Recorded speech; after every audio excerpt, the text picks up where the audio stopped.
Hello? Hello? Hello? Hello? If you can hear this, it's not too late. I've returned to warn you.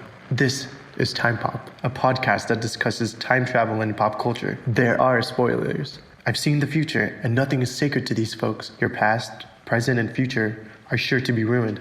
Even if you could go back in time, as I have, you will never forget what you are about to hear. You've been warned. This is Time Pop. Yes.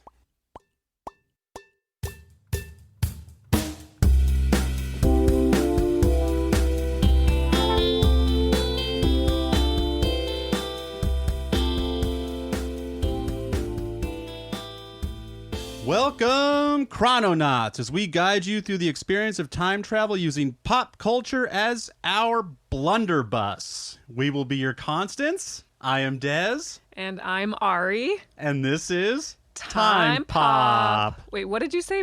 Blunderbuss? Blunderbuss. What is a blunderbuss? I don't believe you've watched this movie now. I think you're lying. That was what they called their guns that they used to kill the looper, to kill the time travelers. The big rifle-looking thing? Yeah, and I think a blunderbuss is even a wider shot than a shotgun, so you just can't miss. Okay. As you saw that one guy when they were in the waiting room, playing with his pistol and put talking your about. blunderbusses. Or and then there's the the holster, the mail rack. Where that's right. That's right. Put their blunderbuss. Okay. But that's not what they used to travel in time. They didn't use their blunderbusses to travel. No, they didn't, but that was when the time traveler came back. No, I know, but you usually say the thing as the whatever was used to travel. That's why I'm confused. Oh. You usually say like backpack or phone booth. Yeah, I guess I didn't realize I was that consistent. Using the sack over your head as our constant.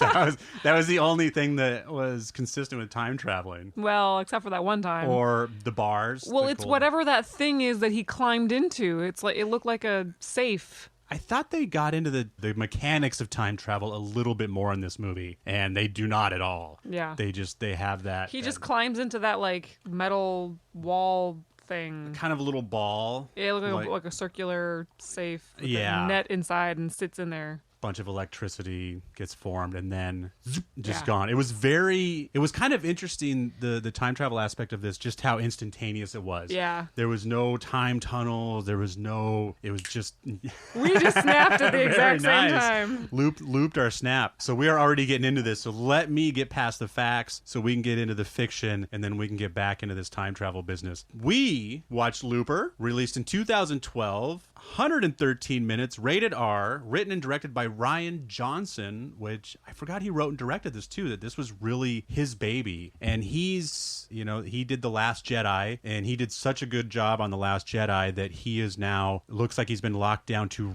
at least write and then direct the first one, but a new Star Wars trilogy coming up. So they trust his brain in that universe very much. He also did, I always forget, he did Brick. Have you ever seen Brick? It sounds familiar. I might have seen it. It's starring Joseph Gordon-Levitt. Also, I want to say 2005-ish. It's a neo-noir or a noir.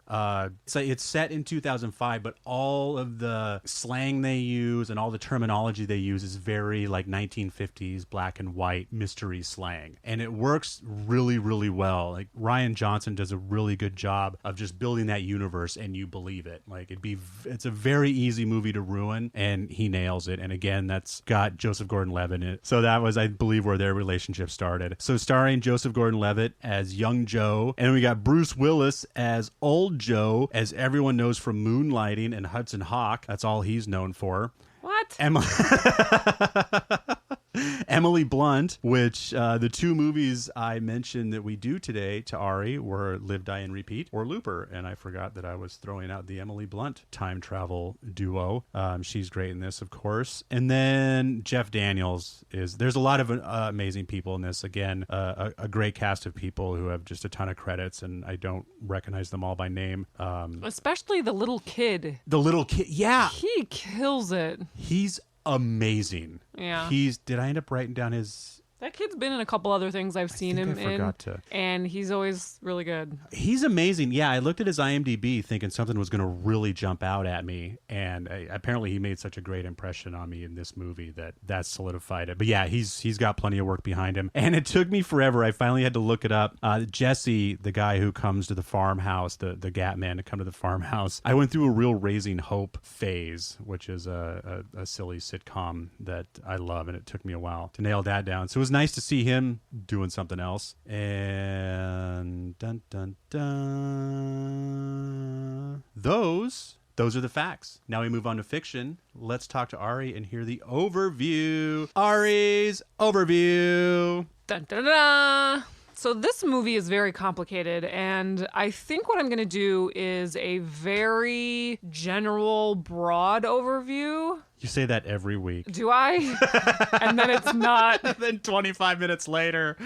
Okay. No, and we love it, Ari. You do you. Well, with this one, it's difficult because it is so complicated. I'm going to try and keep it very vague because then there's a lot of like the laws and the holes and the storylines and the timelines. There's a lot of those things to talk about. So I'm going to do my best. Let's see what happens. So in this movie, Looper, it is set in the future. Right off the bat, they don't tell you what the date is, but you can figure out the date because of the little boy's birthday, which I'm sure you wrote that down. So it is set in the future, but in this future, they talk about in 30 years, time travel is invented. Somebody discovers time travel. They don't tell you who. And it is illegal. Immediately illegal. You're not allowed to use time travel, which is probably very smart. But the gangs of the future in 30 years have figured out how to use it undercover illegally. And they use it to kill people, murder people. They send them back 30 years, and then they have people, assassins by the name of loopers, kill these people. It completely eliminates any evidence. One of the main reasons why they do this is because in the future, in 30 years, it's very difficult to kill anybody. And they said it really quickly as to why, something about like tagging people, or I'm sure evidence, genetic evidence in the future. It's very difficult to murder someone and get away with it in the future. So they send them into the past 30 years and have somebody kill them and dispose of the body. This movie follows a looper by the name of Joe, and I'm going to try and do this quickly. The movie starts... Okay, no, go back.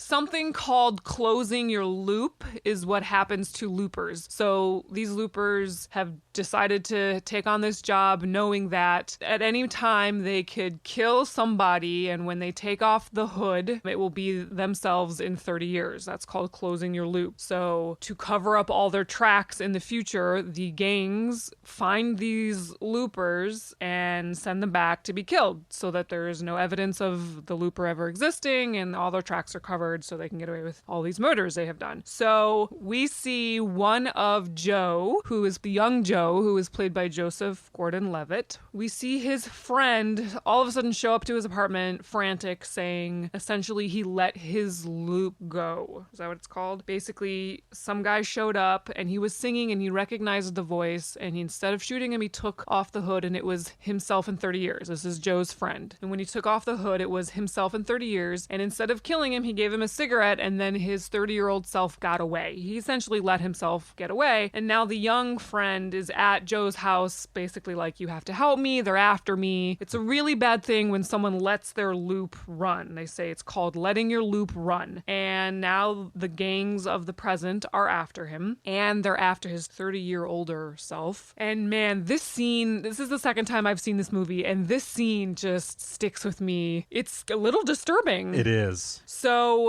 what they do in order to catch the older version of that guy, because they can't have him alive, they have to kill him. They have to close the loop. Before I say that, let me just say that when a looper closes his loop, he gets a big payday, and then he is done killing people, and he gets to go live the next 30 years doing whatever he wants, knowing, though, that if he is still alive within those 30 years, he will be sent back and killed. So loopers know this. So now the fact that this one guy let his loop run is they can't have that. They have to close the loop, so they have to get this old guy and kill him. Now, there was one thing mentioned by the leader of the loopers, who was a guy from the future sent back to run the loopers. Jeff Daniels. He said that you cannot just kill the young looper to kill the older looper, right? Oh, did he? Yeah, it was very quick. And of course, again, this happens all the time in time travel movies. They kind of skim through the laws and the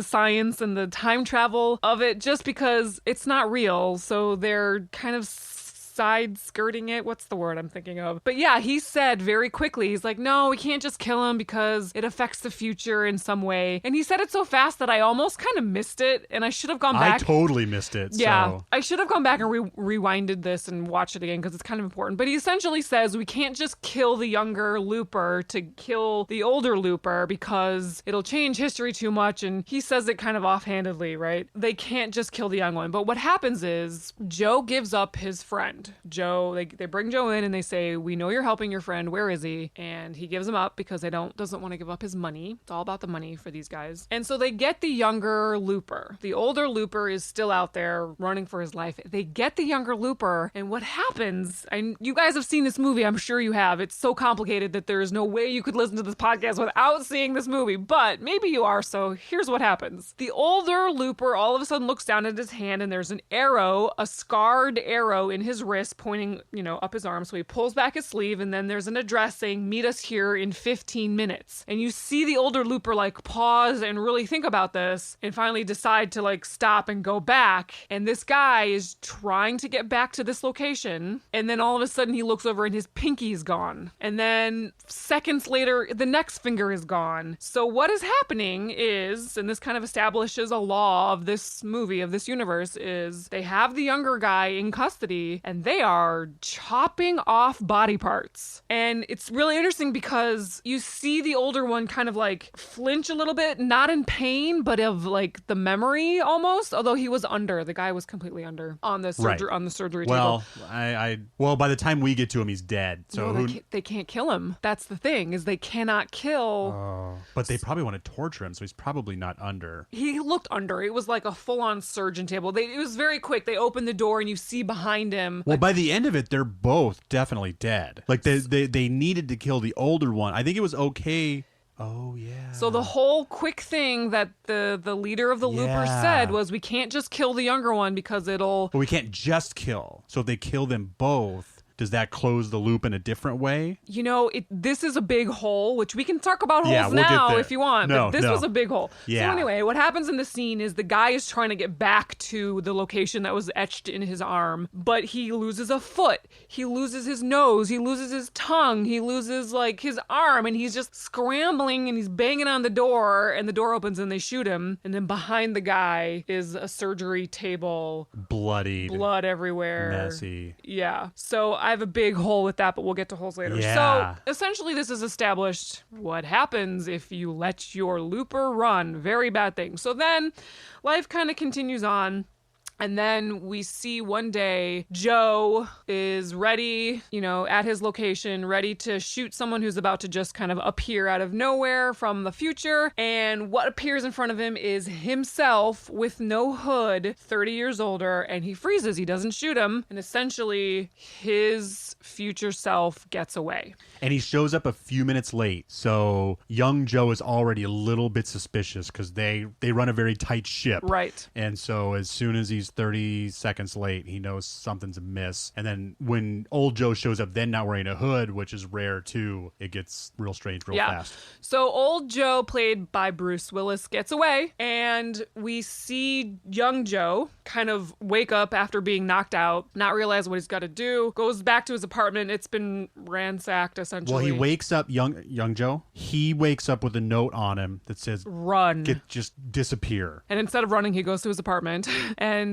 and the Looper organization is now looking for him, and he runs, and there's a shootout, and he falls out of a window and gets knocked out. Then all of a sudden you see the exact same scene again of young Joe waiting to shoot somebody. He's a little bit late, but this time it's from the perspective of old Joe. So old Joe knocks out young Joe, gets away, and runs. Nope, sorry, take that back. Hang on, I wrote this down. When do we see... Yeah, okay. So we see Joseph Gordon-Levitt kill his older self and escape. Then we see Joseph Gordon-Levitt kill... Then we see old Bruce's past 30 years. Okay, thank you. I didn't know how to explain this. So then we see that scene again. The scene where young Joe is waiting to kill old Joe, and it goes right. And he kills him. He's even wearing a hood. He kills him. So this is the Bruce Willis we know and love now as Joseph Gordon-Levitt, for sure. Yeah, like and so we see him close his own loop. It goes correctly. He kills his older self. He gets all the money, and he goes and lives the next 30 years. And there's a quick, kind of explanation or showing of what Bruce Willis's timeline, I guess, does in the next 30 years. Goes to China, parties, becomes an assassin, finally meets a woman, and lives happily ever after until... Why are you shaking your head? Because he doesn't become an assassin. He becomes strung out and broke, and he's robbing and stealing for drug money. Is that what it is? Okay. Yeah. He runs out of... He basically... He goes from his drugs get stronger. He goes from the eye drops to the needle, and then we see his money disappear, and it takes him about 10 years to run through all this money, and then he starts robbing and stealing. Is that he's robbing? He's part of a group. He's part of a probably bad guy group. I think he starts a little gang, but it's all to feed his habit. Okay. So yeah, he is strung up on drugs, and then 23 years into his 30 years, he meets a woman, falls in love, gets married. And then 30 years on the dot, the Looper gangs, the Gat Men of 2074, they come and they find him, and they kill his wife, and they send him back to be killed by his younger self, but he kind of gets away, gets the handcuffs loose, takes his hood off. He actually like beats up all those guys who are trying to get him in the little oven thing. Yes, that's the time. That's why he goes back late. Yeah. Because when they would have thrown him in and hit go,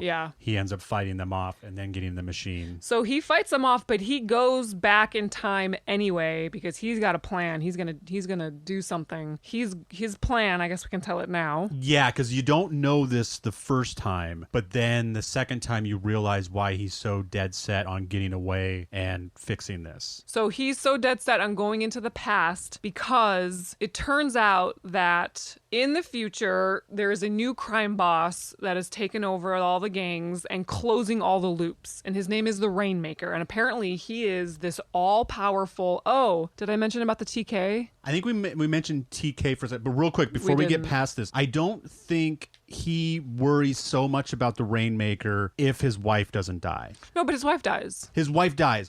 I think if there's just a crime boss in the future, that's just part of this horrible future. But the fact that this horrible future ended up killing the woman that saved him, that's what sets him off more than just the Rainmaker. Right. Well, I didn't finish. I didn't even let me finish. Sorry.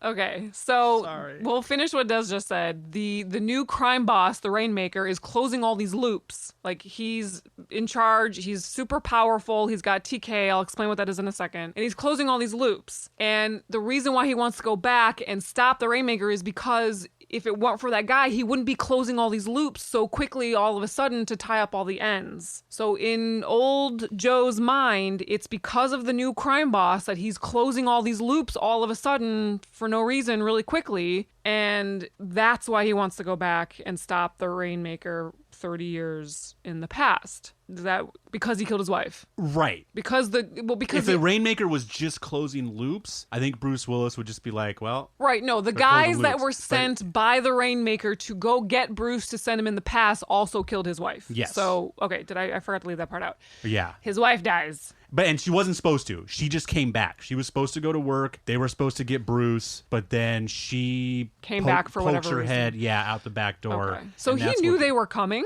Yes. Oh, that's why he wrote the thing down on his hand. Yes. Okay. I think and his 30 years were up, like, because his loop was not getting prematurely closed. So he was planning on dying and accepting it, but he knew that his wife would be okay. And then she came back from early from the store or from work or whatever, and she got killed. So we think? Not anymore. Because I just realized if he wrote those numbers down on his hand, his plan was to go back in time and do something about it. Okay. I was thinking the whole time that the only reason he started seeking past revenge was because of the loss of his wife. But because of that phone call he gets and the numbers he writes down on his hand, that was always his plan, to go to the past and take care of this Rainmaker. Okay. So, sorry, all of that for naught, people. Sorry, I'm working through this in real time.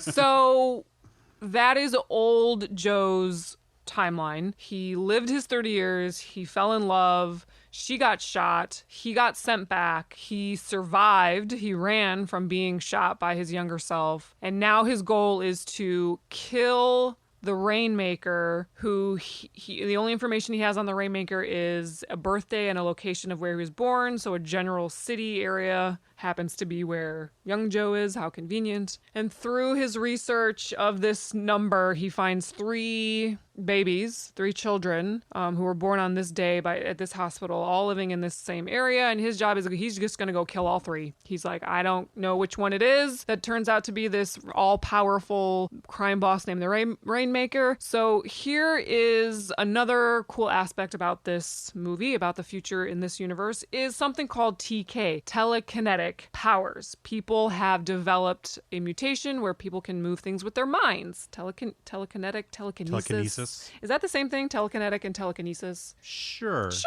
Tell us we're wrong out there, people. Yeah, somebody correct us on all the things I'm sure we've gotten wrong so far in some of these podcasts. Okay, so this powerful crime boss, the Rainmaker, has these powers to the extreme. Most people can just like float a quarter or float a lighter around in a circle and, impress the ladies or whatever. But apparently this new crime boss is like super powerful and super evil. And at some point, someone mentions that as a kid, he saw his mother get shot, and that's why he's so evil, right? Yeah, that's gonna come in later.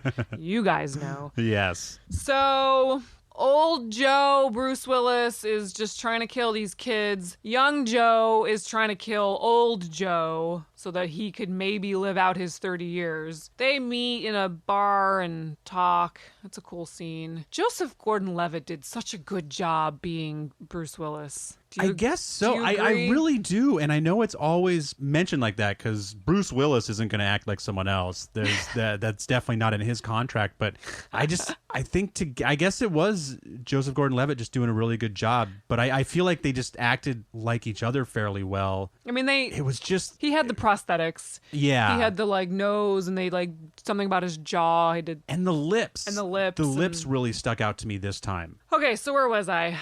In the diner. Tried to make this shorter. And this is so great. My favorite line of the whole movie is Bruce Willis going, I don't want to get into a bunch of time travel shit because then we're going to be here all day drawing diagrams. Yeah. And I'm just like, yes, because that's Ari and my job.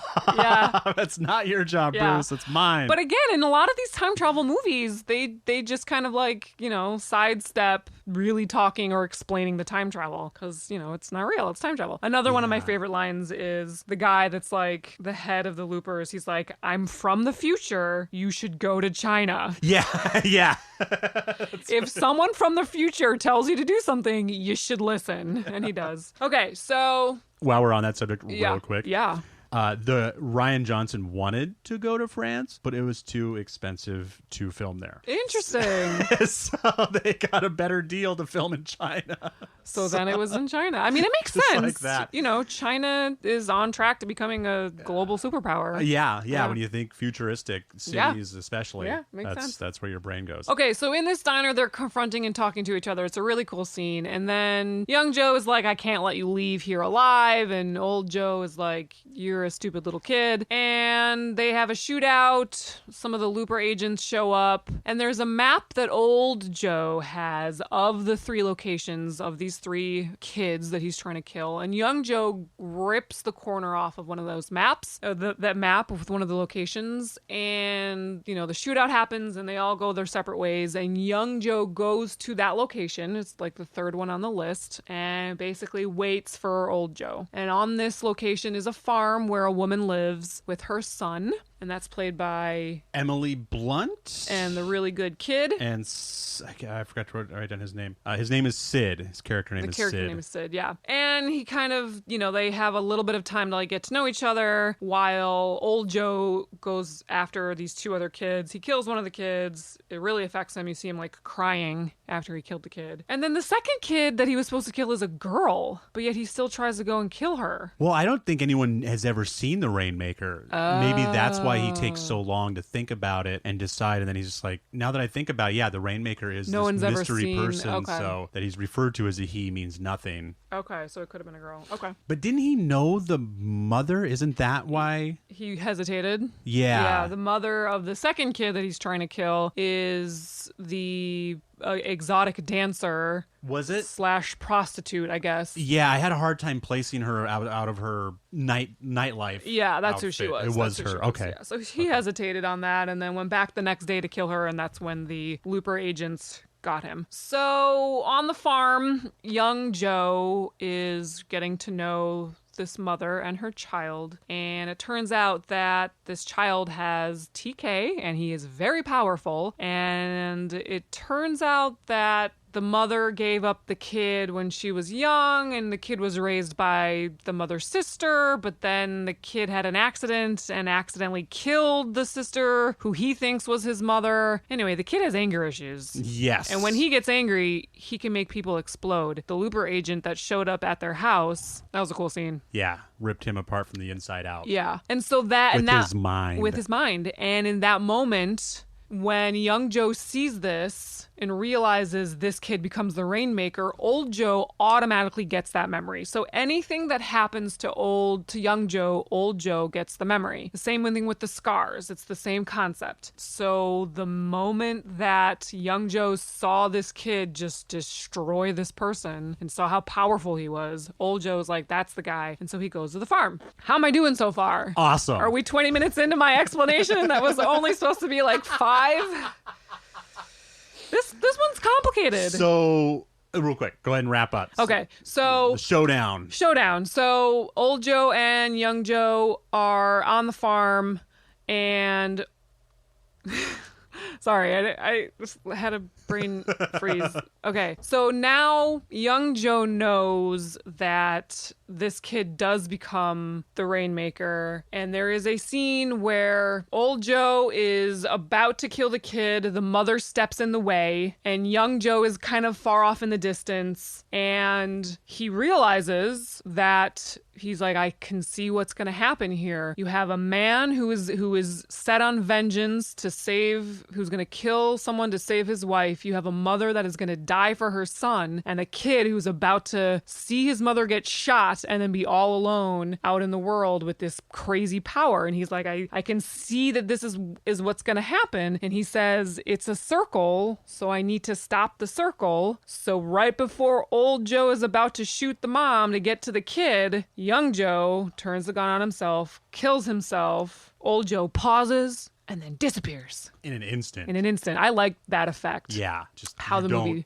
You're not here. You just disappear. Just like with the Yeah. body parts. They're just gone. Yeah. So he stopped the cycle. He stopped, and then they show the mom get the kid and like be caring for the kid and, basically change the path of this kid's life. Yay! Yay! The end. So, starting at the end, like we often do, because that's where we are right now. The end of it, to me, played out. They didn't actually show it this way, but I felt like it was, when young Joe was talking about, I can see it. I can see this young, angry kid growing up. I kind of got the feeling that we were seeing 3 or 4 loops play out in front of us very quickly. And instead of pausing the movie and going back and fast forwarding to this time, they just let it all play out right there in that field. Because for an instant, the mom is shot. There is a moment where Emily Blunt does take a bullet and the kid runs off. So in theory, that loop actually happened again. And then it comes back around, and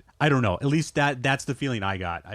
So in that moment where young Joe kind of realizes what's going on and realizes what's about to happen, he says, I could see it now. You've got a man who would kill for his wife. You've got a mother who would die for her son, and a boy who's about to... But we see Emily Blunt get shot once. So that footage was like grainy, kind of orange, completely different than any other past or present or future thing that they've done. So in my mind, that was just like a premonition that he can kind of like... No, you're right, because when Bruce Willis is talking in the diner, he says it's all kind of fuzzy. I can kind of see everything, and it's not until you do something that my memory gets solidified. Yeah. So you're right. So at that moment, he was just seeing all of the options play out for an instant. You took it as actually seeing it. I took it as what could have happened, like his imagination. Well, we have to, at least I have to assume that this loop played out dozens of times. Is that what you think? Because this is one thing I want to talk about. Do you think that this loop has happened over and over again? Because I don't. Oh.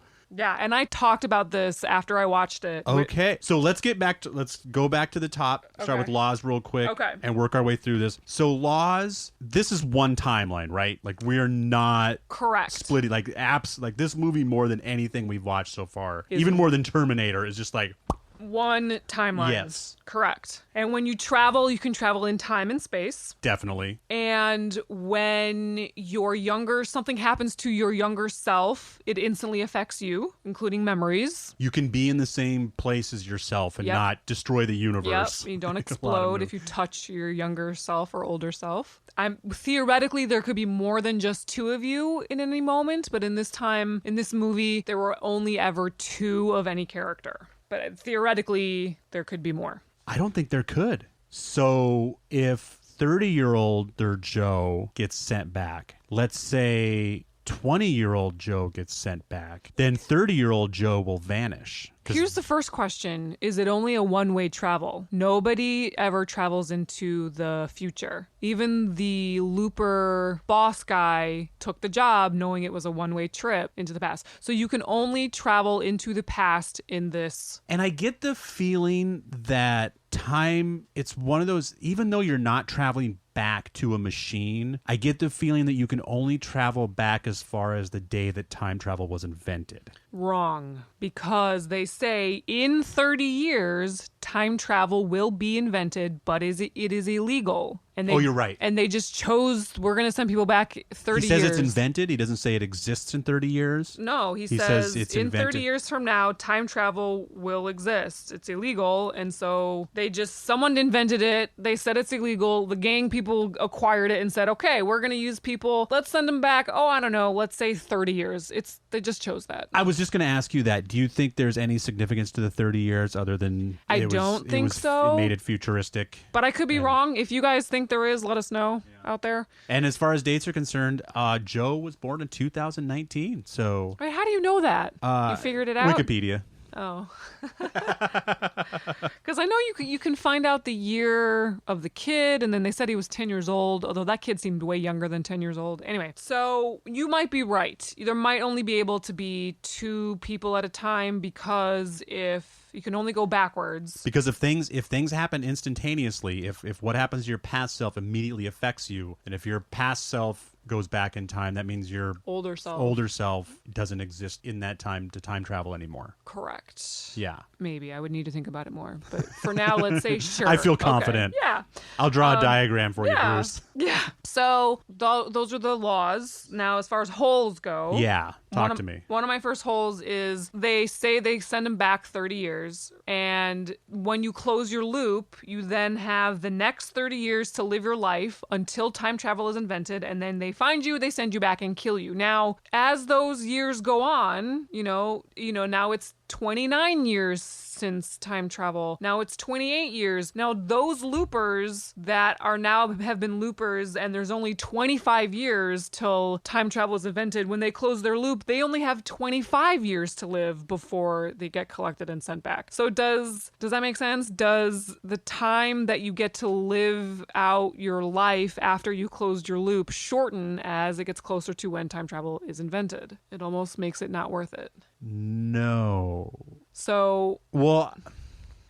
Because what it seems like they would do is there's just, no. So if, let's say in 20 35, time travel is invented. Yes. Right? And you closed your loop in 20, what would that be, 30 years? What did I say? 35? 25. I said 25? No, I think you said, I don't know.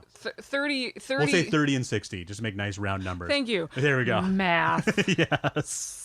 Silly. So in 2030. Time travel is invented in 2060. Okay. Okay. And you close your loop in 2030. You have the next 30 years to live. Right? Now, let's say you close your loop in 2040. You only have 20 years. Let's say you close your loop in 2050. You only have 10 years to live before time travel is invented and you have to be collected and sent back to be killed. So it almost becomes not worth it. If you're a looper and time travel is invented in 10 years, once you close your loop, does that make sense? It does. My brain's going off on another tangent because in theory, this 30-year loop never ends. Because they could just keep sending people back to whatever date it was 30 years prior to the discovery of time travel. So let's say it was discovered in 2060. They just keep sending people back to 2030, 2030, if they were 2030. smart, they would, well, maybe this isn't smart actually, because then maybe this would create too many dead bodies. You would only need a 5-year length of time, and just like all of our enemies die in 2020 to 2025. And we'll just, whether it's been. You mean they send all their enemies back between 20 and 2025? Yes. So Joe still gets his 30 years, but each loop he has more jobs, because in 2060 you're sending your enemies back to 2015. In 2061 you're sending your enemies back to 2015. In 2062 you're always sending them back to 2015. Or to 2030 if we're doing 30 Or years. yeah. 2030, yeah. But you could just always keep sending your enemies back to the same time. Okay. So you could get 100 Gatmen, put them in a 30-year loop. Or a 5-year loop. Well, you'd have a 5-year time span for when you would send your enemies back to be vanquished. Yeah. But Joe would still have his 30-year vacation. To make it worthwhile, that's how you'd have to sell it to the Gatman. Yeah, that's my point, yeah, there would always have to be 30 years to live your life before you would get killed. Because if that time got shorter for whatever reason, it wouldn't be worth it. So that would be my question is, do they always have 30 years? Yes. But because they're always sending them back to the same. Well, because Joe's loop exists from 2044 to 2074. But then he's training someone whose loop would be 2045 to 2075. And then that person would be training someone whose loop was 2046 to 2076. You lost me. So that's what makes this so crazy, because Joe himself never exists out of this 30-year loop. His loop is always 30 years because everyone else. But if you're always. These are our favorite moments where we're like, I'm confused, but I love it. Okay, so that was one hole. We can come back to that. Another hole was the friend of young Joe that got captured, and they were trying to get his old self in there, and they started cutting off body parts. Seth was his name. And they talked about we can't just kill Seth now to kill the older version of him because it's going to mess up history. And I feel like I wish we could go back to that line and figure out exactly what it was. But then they start cutting off legs and hands and arms. Wouldn't that affect what his future would be? They can't kill him because they're afraid of, changing the future too much. But if you cut off both of some guy's legs and arms and nose and tongue, he's not going to be able to function. Do you just need to keep him alive in an incubator for 30 years? And then. So that's a big hole. I don't know that it. You are changing that man's timeline so significantly by making him completely crippled that you might as well just kill him, unless the guy is having children, unless that was the issues. He still has to be able to have kids, but. So are the Gatmen chosen from the future? And then they send information back to Jeff Daniels to say, this guy is alive. And because what happens if someone goes off and dies of natural causes, that's A gonna looper, you mean? Yeah. Yeah, that's what they said. If you're still alive in 30 years. Oh, he does say if you're still alive. If you in are 30. still alive in 30 Okay. years, they find you, send you back, and kill you. But no, because remember, Jeff Daniels was like talking to young Joe, and he was like, I found you as a kid, homeless, and put a gun in your hand and gave you a purpose. So I don't believe. But he could have. But that could have been from the future. The future could have been like, hey, yeah, it could have. go get this guy. It could have. And But they no, never- if there's a line that says if you're still alive in 30 years, they'll find you. I didn't catch that part. I thought there might be some reason, because then you can't close that person's loop. How do you close that? That you have to make that person think that his loop is closed at some point. Because if you can't send, if in 30 years you can't send himself back to kill himself to close the loop the way they normally do, how do they release that person from his contract? if they can't find him because he's dead. Yeah. Do they just give him his gold bars and say, hey, sometime in the next 30 years, you're going to die of a heart attack. Bye. But I don't think they know that he's going to die. In Wait, 30 I'm years, confused. in 30 years, let's just use Seth as an example. Okay. Just so we can wrap our heads around this a little bit. Let's say Seth, it's 2044. That's when young Joe and Seth, that's when we watch them, where a major part of this movie takes place. Let's say Seth dies of a heart attack in 2060. Who do they send back to close his loop in 2074? And how do they close his loop? They don't have to send anyone back to close his loop because he died of natural causes before the 30 years were up. So he's just a gap man for 20 years and then dies somehow, and they don't have to close his loop with the gold bars in his own body. Because all loops are closed. You know your loop is closed when you rip open the sack and it's full of gold bars instead of a couple silver bars. So you never get your gold bars because they don't have your body in 30 years to strap it to. So this is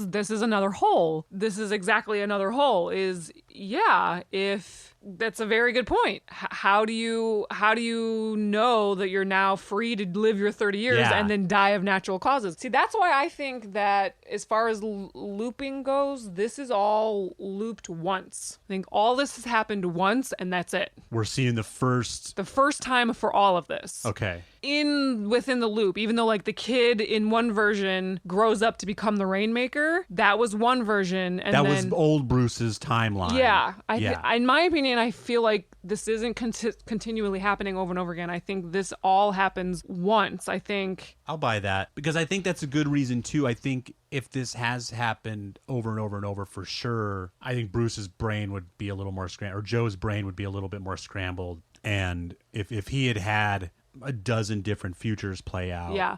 But here's my other question hole, and I feel like we could talk for hours about this movie. But so they talked about the Rainmaker when he was a young boy, he saw his mother get shot. So was it old Joe who shot his mother, who created the Rainmaker, and then in the story that we saw, young Joe killed himself to change the outcome? I take it back. I'm not with you. Now I'm back on at the very end. What they wrap up in a very short scene is at least 2 or 3 loops of this playing out. Okay. And then that's what finally solidifies it in young Joe, that he's like, I've seen this story before. Okay. So you think that this loop has happened multiple times? I think so. I think of it as a loop within a loop. And it all happened. One loop happened once and another loop happened once. And within that, one of the times, old Joe killed the mother and created the Rainmaker. And in the second time, he didn't kill the mother and didn't create the Rainmaker. And then that was it. And it's closed once he shot himself. So the first time he created the Rainmaker, the second time he shot himself and didn't create the Rainmaker, and then it was done. And then timeline goes on normal. Why did the Rainmaker exist in the first place? If this is the first time he's gone back and killed Emily Blunt, he needs to know that the Rainmaker exists in order to do that in the first place. Yeah, the first time. And then the second time he goes to do it again, and he stops the loop by killing himself, young Joe. I could completely not be making any sense about this, but that's what I feel happened. It's all about feelings. Or I choose. That's what I choose to believe for this story. I don't know. For me, it doesn't feel like this has just been happening over and over and over again. And maybe it has. Maybe it's been happening over and over and over again. And finally, young Joe is like, I'm going to end this. And he kills himself. How does the Rainmaker, in the first timeline ever, timeline alpha of all alphas, how does the Rainmaker become the Rainmaker? So you're telling me it's a bootstrap? It's a bootstrap paradox? It is. If it's old Joe who kills the mom, then it has to be a bootstrap paradox? I think so. Yeah. Yeah, it could be, unless someone else killed the mom. I mean, it could be. I mean, I guess they do leave the possibility that he's already upset at his first mom's death. That's what I was just thinking. Unless it was himself killing his first mom, and that's what created... So by killing Emily Blunt, you might have been making a worse Rainmaker. So maybe there was kind of a bad guy in the future. He came back to try to kill him, ended up killing his second mom in a row, and that's when this kid was like, oh, there really is no... Yeah, good in me now. People... Tell us about it. Yeah, this is a good one. It's a good movie. I liked it. I liked it a lot. This is so good. I love it. I can't believe it. Every week I'm fooled. I'm like, oh, we'll have a nice little chat about this. There's a few things to talk about. And then our mouths get going and just the magic happens. Let me see. Any other... Oh, the numbers real quick. And it was so funny. With the first time I saw these numbers on his hand, I rewound it a dozen times. It took me forever. I had to make sure and get it right. And then, of course, they show the numbers 1,000 more times. So I waste all the time. But 071539. So that's July 15th, 2039. That's when Sid was born. And the hospital code was 02935. Numbers are cool. Numbers are the best. Oh, the rule of threes played out again in this. We haven't released this podcast yet, but Ari and I have discussed Terminator, and we're going to get to the other Terminators in the future. But that, I think, started the rule of threes, where he goes back, he finds the 3 Sarah Connors in the phone book. And then I happen to catch a little bit of the Futurama episode that we're going to get to, or movie that we're going to get to, that has a great rule of threes in it. Cool. And then this one also. It was, just to make this movie real and show you how serious Joe was, the fact that he just kills that first kid, that was gnarly, and he doesn't deal with it well. He especially because I think because his memories don't change. I think that's when he really takes it hard. I think he shoots the kid, he goes behind the wall hoping that his memories are all going to change, and they don't. So he knows he just killed the innocent child. But that showed you how serious this was and what he was willing to go through to save the future. What do you think that drug was? Oh, the eyedropper drugs? Some very futuristic, addicting future drug. Yeah, it was interesting. They really didn't latch it on to any, usually when they do future drugs, they're just a stronger version of something that already exists. But it was a weird combination of just good feeling, like kind of ravish, but not quite that out of control. Yeah, I did like how they portrayed the future in this movie. Like the beat up cars. There were a lot of poverty, a lot of homeless people. But there was, flying motorcycles, flying cars even maybe were there, and, a lot of cool tech stuff. So I liked how they portrayed the future. It was believable. There was some really cool stuff, but it wasn't Back to the Future 2 changing. There was a little hoverability. The TKs were the big jump they took, but who knows? We'll see where the future brings us. Yeah, I don't even know if we can discuss how we might use this. Here's what I'll ask you. Okay. If you knew you were going to get a big payday and you were going to be taken care of for this short period of time, would you sign a 30-year loop contract? Would I be a looper, essentially? Well, I don't want to say that you'd have to kill for it, because that's really putting you in a box, and I don't want to ask you if you'd be willing to become a murderer for hire. But let's just say for one reason or another, the world needs you in this 30 years and you can all after 2049. So at some point in my life, I'm going to get a huge payday and I get to live for 30 years doing whatever I want. But after those 30 years, I'm going to be sent back to die. Yes. I do not think I would do it. No, I would not take that job. Would you? Damn my family. Not because of my family. If I'm a single guy, I take this contract 100 times out of 100. And this is as a 40-year-old. I think as a 20-year-old, I think I'm like, no way. So you'd be 70 by the time they would. Yeah. Yeah. I think as a 40-year-old single man, I take that contract 100 times out of 100. A 40-year-old family man, I don't know. I'd have to talk to my wife. Maybe she'd say, Yeah, I'll kill him. Give me the gold.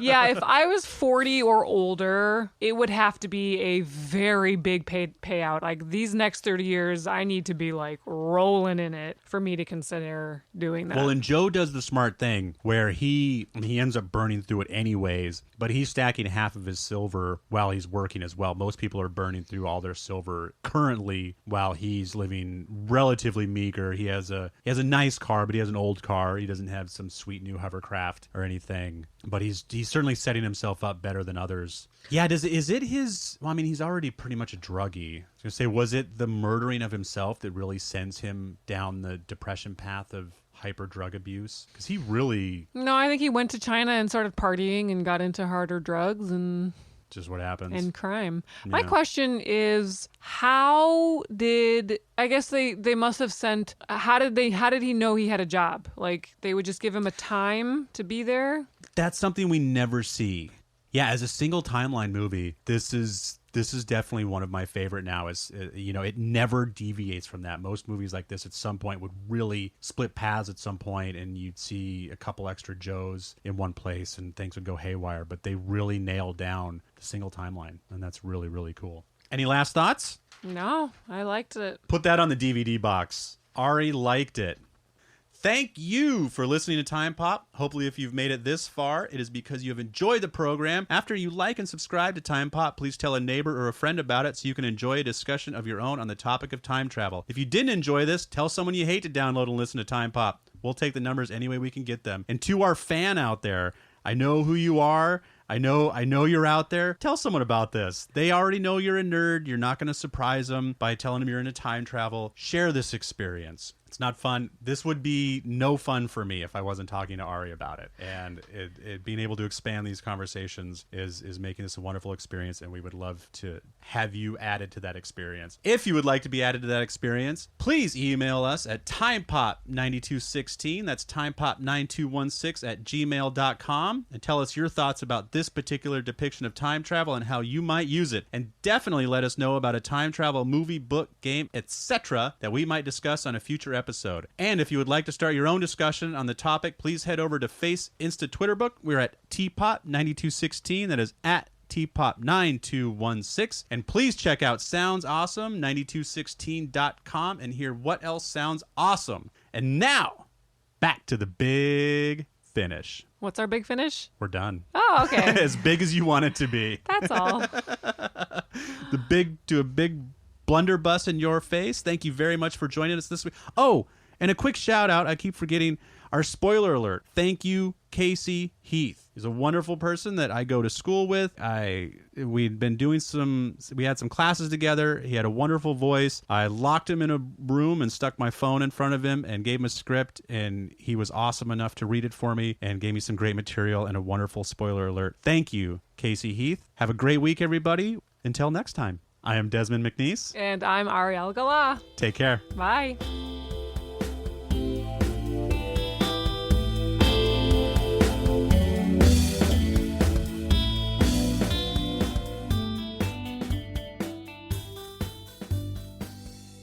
One timeline.